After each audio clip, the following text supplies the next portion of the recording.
দেখে লাও রাজা তোমার রাসূলুল্লাহ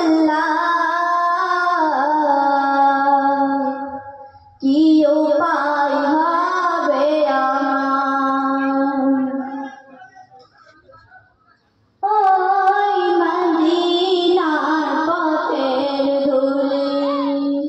মা